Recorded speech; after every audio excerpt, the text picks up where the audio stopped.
Hi friends, எல்லாரும் எப்படி இருக்கீங்க? இன்னைக்கு நான் உங்களுக்காக ஒரு கதை சொல்ல போறேன். இந்த கதையோட ஹெட்டிங் இயற்கை உணவு. ஒரு அம்மா காய்கறி வாங்கினான்னு பரிசு எடுத்துட்டு வெளியே வந்தாங்க. வரும்போது அவங்க ரோட்டு பக்கமா தள்ளுவண்டியில காய்கறி வந்துச்சான். வந்தோடனே சரி வாங்கலாம் போய் பார்த்தாங்களா, அங்க இருக்க ஒரு காயா எடுத்து பார்த்தாங்களா, உள்ள பூச்சி போட்ட போலே இருந்துச்சான்.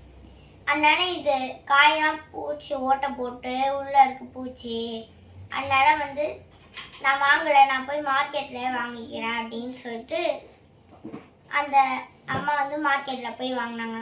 அங்க அந்த ஓட்டை பூச்சி எதுவுமே இல்லையா, அதனால இதான் நல்ல காய் அப்படின்னு சொல்லிட்டு வாங்கிட்டு வந்தாங்க. நைட் அவங்க சமைச்சு சாப்பிடும்போது அவங்க ஃபேமிலியோட பேசிட்டு இருந்தாங்க. இந்த அம்மா சொன்னாங்களா, நம்ம வீட்டு பக்கம் வர இந்த தள்ளுவண்டி கடையில் வாங்கவே கூடாது நம்ம காய்கறி, ஏன்னா அது ஃபுல்லாக பூச்சாக இருக்குது. நம்ம மார்க்கெட்டில் வாங்கினதான் அங்கே தான் பூச்சி இல்லாமல் ஃப்ரெஷ்ஷாக இருக்குது அப்படின்னு சொன்னாங்க. அதுக்கு அவங்க ஹஸ்பண்ட் சொன்னாராம், இதை போல் அப்படி சொல்லாத, நம்ம ரோட்டில் வர காய் தான் ஃப்ரெஷ்ஷான காய், ஏன்னா எந்த காயில் பூச்சி இருக்கோ அந்த காய் தான் மருந்து அடிக்காத காய்.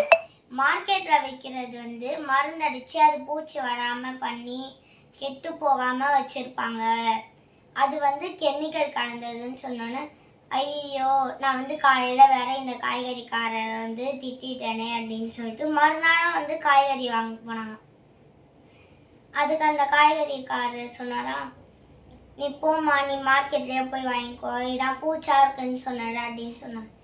அப்படி இல்லைண்ணா, எங்கள் குடும்பத்தில் சொன்னாங்க இது போல் பூச்சி எந்த காயில் இருக்கோ அதுதான்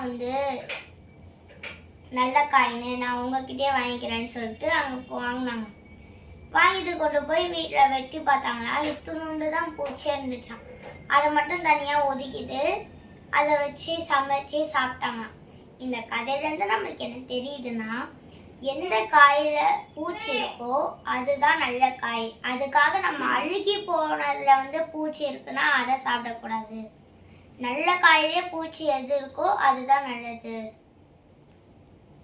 இந்த மார்க்கெட்டில் வாங்குறது அதெல்லாம் ஃப்ரெஷ்ஷாக இருக்குன்னு சொல்லுவாங்க, ஆனால் அதில் பூச்சி வராமல் கெட்டு போகாமல் மருந்து அடிச்சிருப்பாங்க. அதனால அங்கெல்லாம் வாங்காதீங்க. இந்த கதை உங்களுக்கு பிடிச்சிருந்தா லைக் பண்ணுங்கள், ஷேர் பண்ணுங்கள், கமெண்ட்ஸ் பண்ணுங்கள், மறக்காம பக்கத்தில் இருக்க பெல்லையும் தொட்டுருங்க. பாய் பாய்.